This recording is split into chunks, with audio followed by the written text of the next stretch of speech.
Hello everybody, this is a stock analysis of Ametek, ticker symbol AME. Ametek was founded way back in 1930 under the name American Machine and Metals. So they started in the midst of the Great Depression and went through World War II, and eventually changed their name in the 60s because their business had expanded away from just heavy machinery.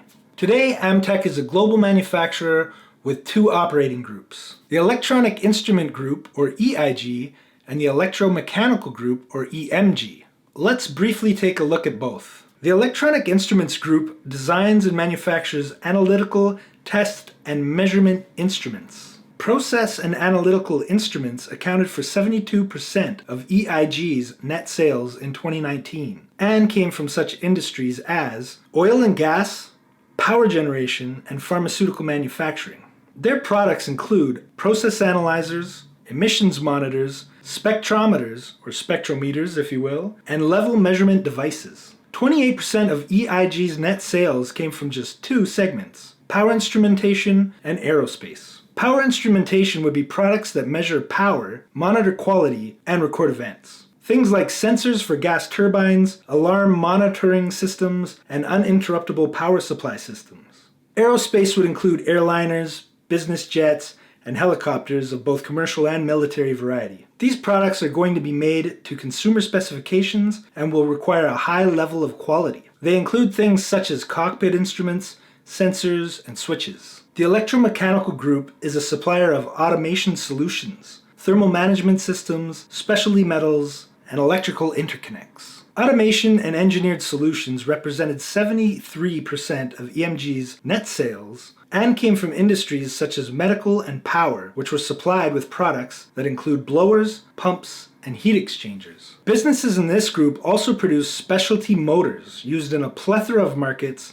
including household, commercial, fitness equipment, and vending machines. Aerospace accounted for 27% of EMG's net sales. The aerospace market, in this instance being military and commercial aircraft, and military ground vehicles which Ametek designs and supplies with motor blower systems and heat exchangers used in thermal management. David A. Zapico is the chairman and CEO of Ametek. He's been the CEO since 2016, and when I first thought of that, I was a little disappointed because I generally don't want to see new management. But he joined the company as a product engineer way back in 1990, and I do like to see top management that has come from a lower position in the company, as opposed to management that's come from outside the company. And 30 years experience, that's awesome. As far as education goes, he has a BS in electrical engineering and a master's in business administration. Similarly, the VP and CFO, William Burke, has been with the company for 33 years. In fact, the top 7 members of management have a combined experience at Ametek of 185 years. So experience is not something that they lack. And that's good to see. In fact, those 7 managers have been working at Ametek more than twice as long as it's been open. What?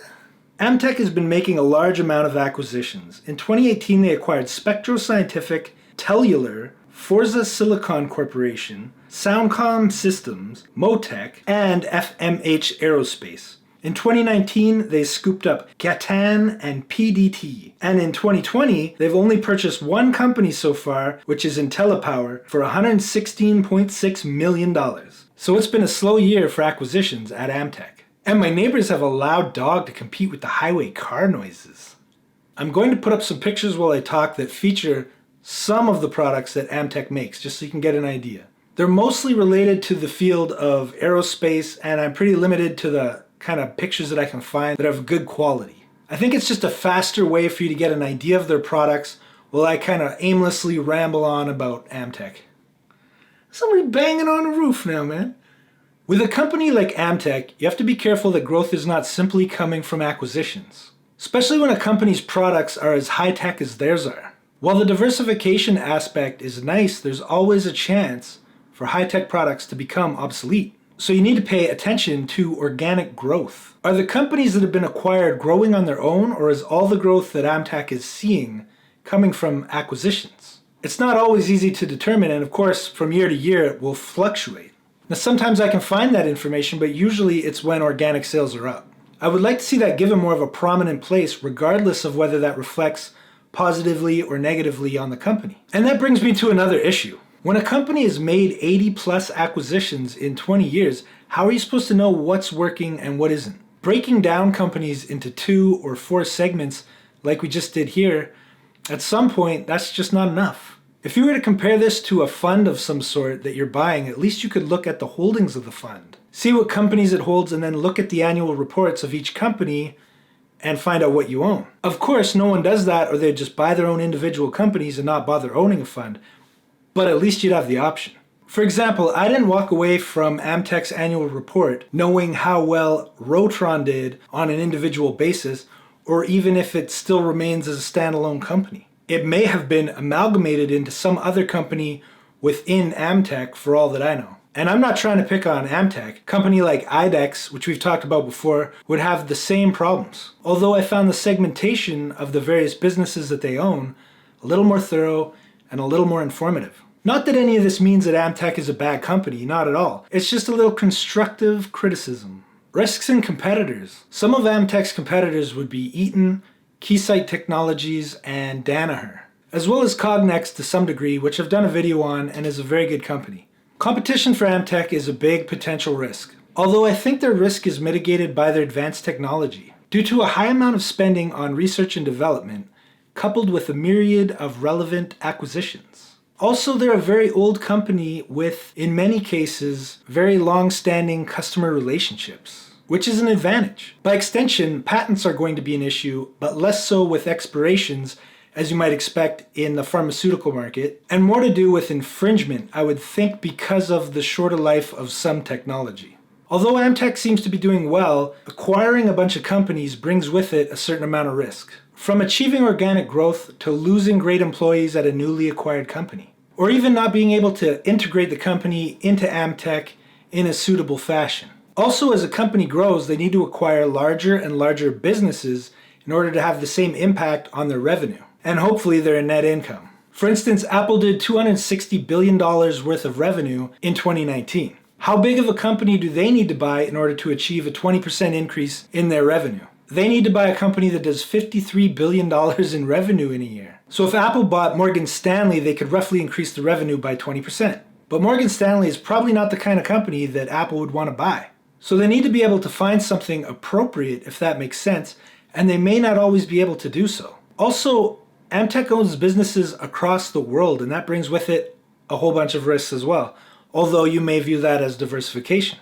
So before we go any further, I just want to show you a couple more products that came out in 2019. This is the Go ScanSpark, which is a 3D scanner. I would have to think that this handheld scanner would be at least somewhere in the realm of what Cognex is doing, although perhaps not a direct competitor. The Phantom S640, however, is probably a product Cognex would be competing against. Financials, currently Ametek is sitting at all-time highs, roughly $100 a share, which I find strange when you compare it to a company like Arista, which is similarly in the high-tech hardware business and is nowhere near highs. Also, as we saw, a fair chunk of Ametek's business is in the aerospace market, and at least commercial flights aren't doing that well, and I would speculate that new plane builds are probably also going to be pretty weak.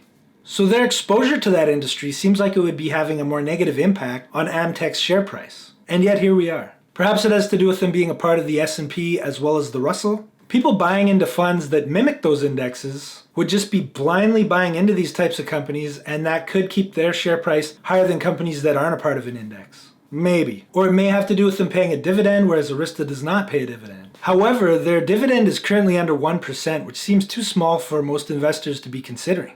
Revenue at Ametek has been looking better nearly every year. 2019 being the first year they did over $5 billion in revenue. Revenue for the first 2 quarters of 2019 are similar to the last 2 quarters of 2017. So they're definitely dipping on the Roni, but that's to be expected. Research and development, which is included in the cost of goods sold, was $162 million for 2019. An increase from the previous year of 14.8%. That's how you make them gains, and that's a pretty reasonable increase. You can see that the first 2 quarters of 2020 saw their net income skyrocket and then plummet, which seems to have come from their investing activities, specifically the sale of Reading Alloy, which is one of their companies that they ended up selling to Chimera International. That's what caused the skyrocket, and then Roni caused the plummet. Cash on hand. Ametek has $1.1 billion in cash on hand, which is a lot for them historically. However, it's only about a fifth of their total liabilities. My guess is that they're saving up to play defense against the Roni and to play offense when it comes to acquisitions. I also wouldn't be surprised if they increase the size of their next purchase compared to what we've seen in the past.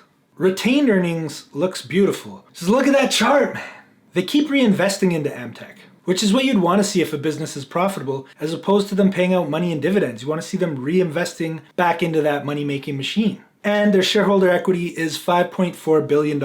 What about net margins? Ametek's net margins have been increasing pretty steadily over the years. There's some mild dips in there, but nothing too crazy. They're currently just over 18%, and that's good. Hopefully it's from buying acquisitions that have high net margins. Cash flow generation does seem to be a priority for them at this point as a basis for their acquisition strategy. And that brings us to price to free cash flow. Their price is about 20 times their free cash flow, which is on the high side for them. And their PE ratio is 26, which is again on the high side. But we already kind of suspected that both of these would be high because their earnings are down while their share price is at an all-time high. So I wouldn't really think of Ametek as undervalued at this point. I think Ametek could see a pullback in their share price in the near future. I will definitely be waiting and watching, and I hope that you enjoyed the video. Goodbye. If you like what you saw, give me the thumbs up and subscribe. And don't forget what I told you.